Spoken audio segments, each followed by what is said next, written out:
Bom dia, galera do terceiro período. Espero que todos estejam bem aí, que seus familiares estejam bem. Conforme combinado, eu vou iniciar com vocês agora uma pequena revisão do conteúdo de tipos de linhas utilizadas em desenho técnico e também da caligrafia técnica. Então, vamos prestar atenção e vamos à aula. Bom, conforme combinamos, nós vamos começar dando uma revisão dos nossos conteúdos. O primeiro conteúdo que nós vamos revisar são os tipos de linhas, tipos de linhas utilizadas em desenho técnico. O primeiro tipo de linha que nós vamos comentar é a linha contínua larga. Vocês podem observar, ela tem uma configuração sem interrupção. A linha contínua larga ela é construída com grafite 07 ou 09. Qual é a função da linha contínua larga? Ela representa contornos e arestas visíveis, ou arestas visíveis. Bom, nós vamos ver aqui o que são os contornos e o que são as arestas. O contorno é a união de face em curva. A aresta é a união de face em linha reta. Então, em um desenho técnico, tudo que a gente enxerga, tudo que a gente vê, é composto por linha contínua larga. Notem aqui que nesse prisma, nós temos aqui toda a parte visível dele composta por a linha contínua larga. E esse cilindro, da mesma forma, toda a parte visível dele composto por uma linha contínua larga. Notem que nesses dois exemplos eu também utilizei a linha tracejada, que nós vamos ver no tópico a seguir. Bem, vamos falar aí da linha tracejada. A linha tracejada ela pode ter configuração larga ou estreita. Quer dizer, ela pode ser construída com grafite 03, 05, 07 ou 09.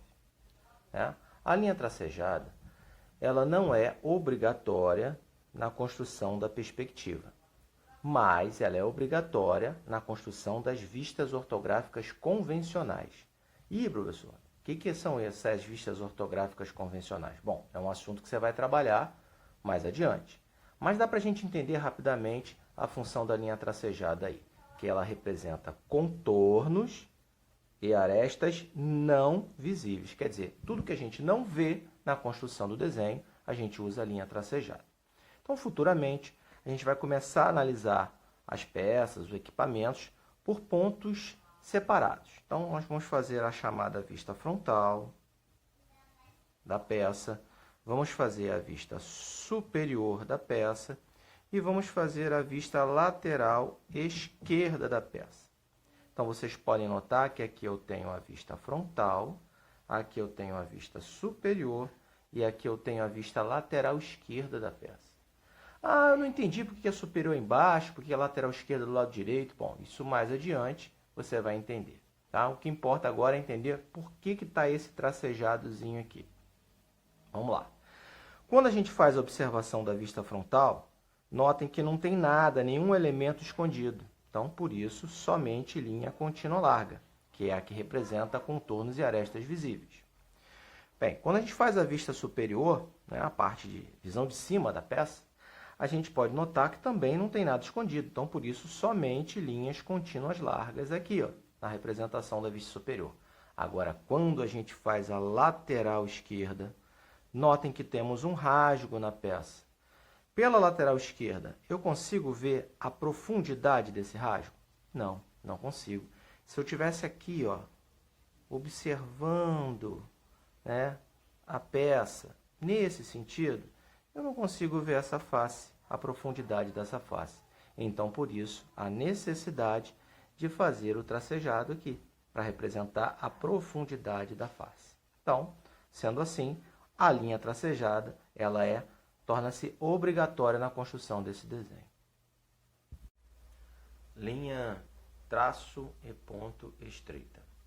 Bom, vocês podem observar que a linha traço ponto estreita, ela deverá ser feita com grafite 03 ou 05. A característica dessa linha, a configuração dela é essa aqui, traço, ponto, traço, ponto, traço, tá?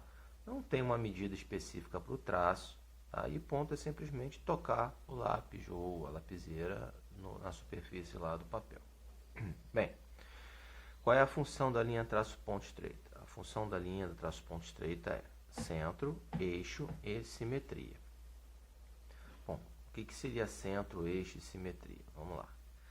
Todas as peças que têm furos, peças que tenham eixos como parafusos, pinos, rebites, é necessário indicar o centro dessas peças. E para a indicação do centro dessas peças, a gente precisa ter a utilização dessas linhas. Bem, quando ela será uma linha de centro? Bom, toda vez que ela passar pelo ponto central da superfície da vista. Vamos pegar um exemplo aqui, o cilindro.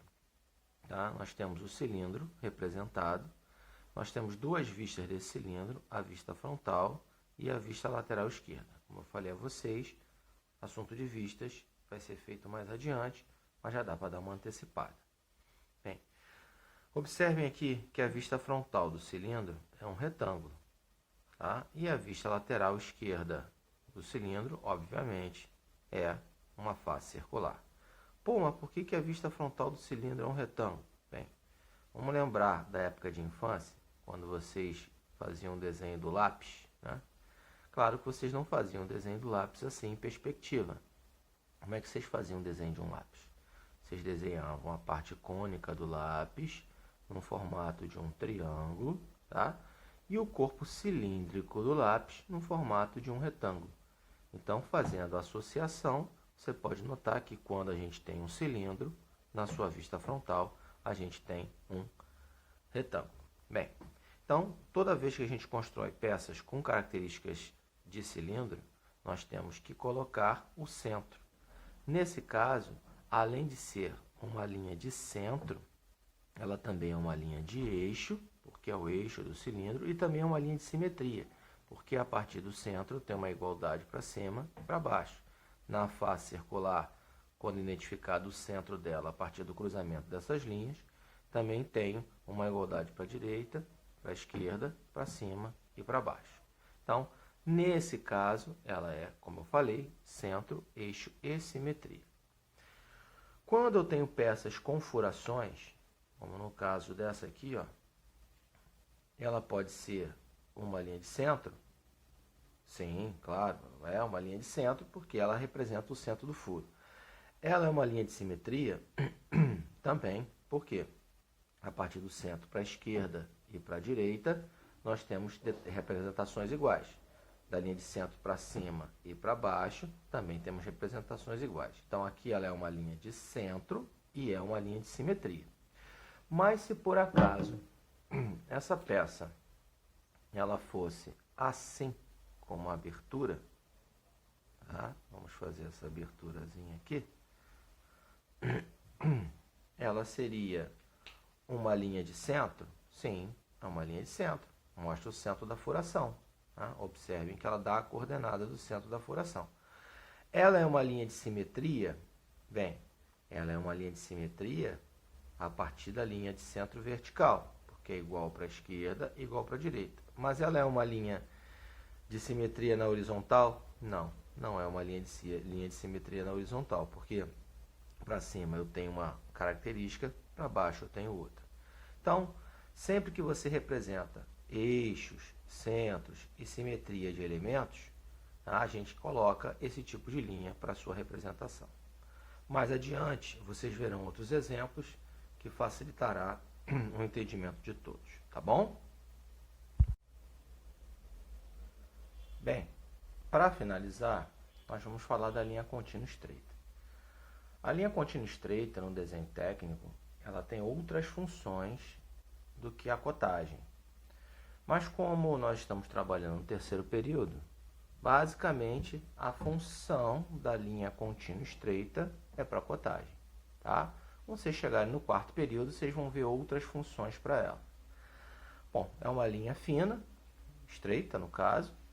Ela normalmente é feita com grafite 03 ou 05, tá bem? Então, como ela é basicamente para cotagem, eu peguei aqui um exemplo de uma face qualquer, retangular, e fiz a colocação das medidas. Notem que cotagem é colocação das medidas. Então, eu tenho aqui essa face, ela tem 30 milímetros de altura. Lembrando que na mecânica a unidade padrão de medida é o milímetro, tá? Então, quando você encontrar 30, 40, 50, sempre tem a ver com milímetro.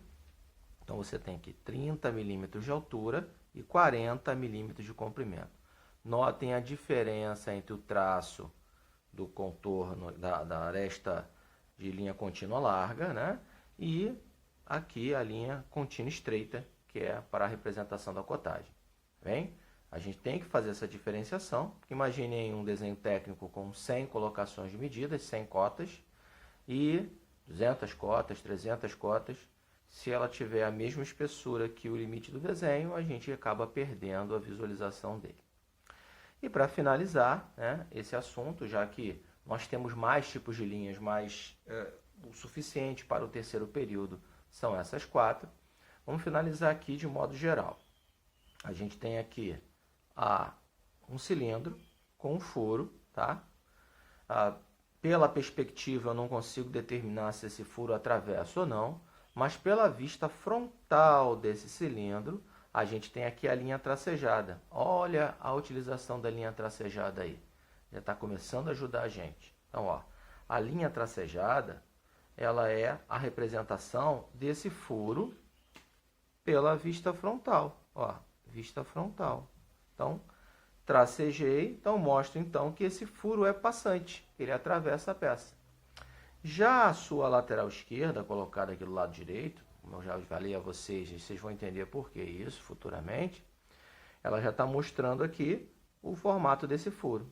Então, vista frontal nos mostra o comprimento do cilindro mais o tracejado referente ao furo passante. E na lateral esquerda a gente tem o formato desse furo, que é um furo circular. Acrescentei aqui também a linha traço-ponto, né, que é a linha de centro. Nesse caso é uma linha de centro, de eixo e de simetria, porque ela contempla todas as 3 funcionalidades. E acrescentei aqui a cotagem também. Então aqui eu tenho um desenho pronto. Eu posso fabricar essa peça, eu posso fabricar esse cilindro com a colocação desse conteúdo de linhas aqui. Linha contínua larga para o limite visível, né? Tanto na lateral quanto na frontal. A cotagem, especificando a medida do comprimento aqui, que é a cotagem de 50 milímetros.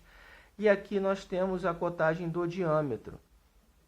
Essa simbologiazinha aqui, você vai ver futuramente na aula de cotagem, mas ela representa o diâmetro do elemento circular. Então, 10 é o diâmetro do furo, que é a medida máxima, e 20 é o diâmetro do cilindro, ok? Dessa forma, a gente encerra essa revisãozinha dos 4 tipos de linhas que vocês vão necessitar nesse período, ok?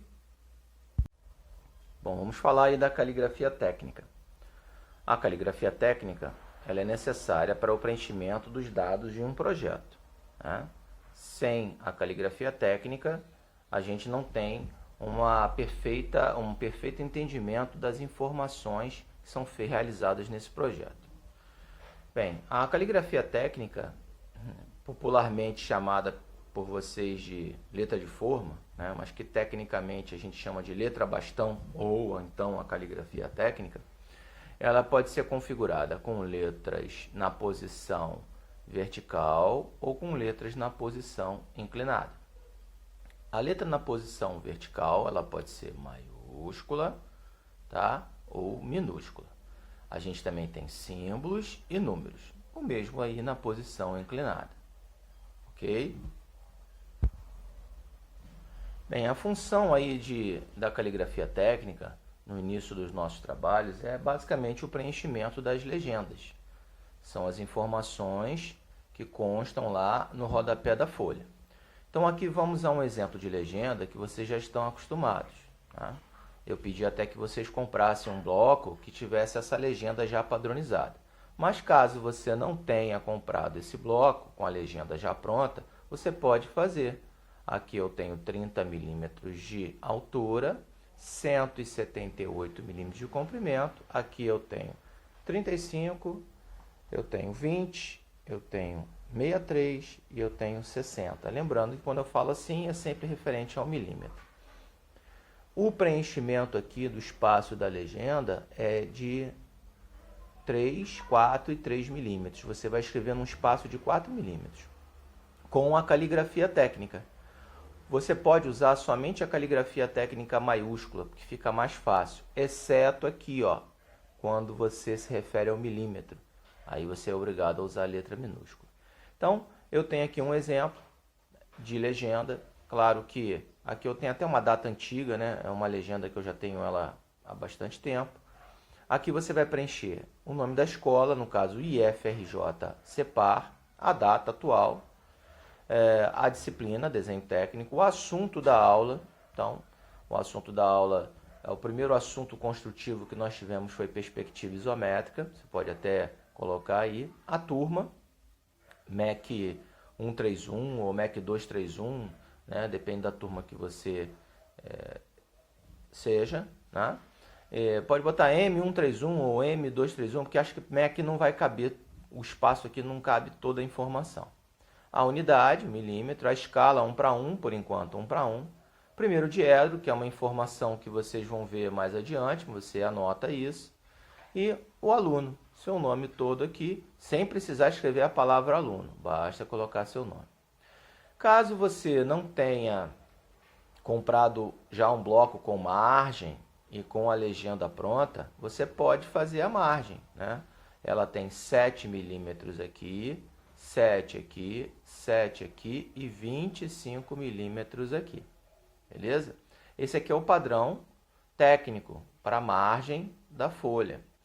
Mas se por acaso você já tiver o bloco pronto, não se preocupem não. Aqui não vai estar com 7, nem 7, nem 7, nem 25. Normalmente o fabricante eles não prestam muita atenção nisso não. Mas como o objetivo da gente é fazer a aula mais rápida, a gente vai esquecer um pouco disso. Mas o padrão certo, técnico, é 7, 7, 7 e 25 aqui. Bem, desse jeito a gente finaliza essa primeira etapa revisando aí os conteúdos.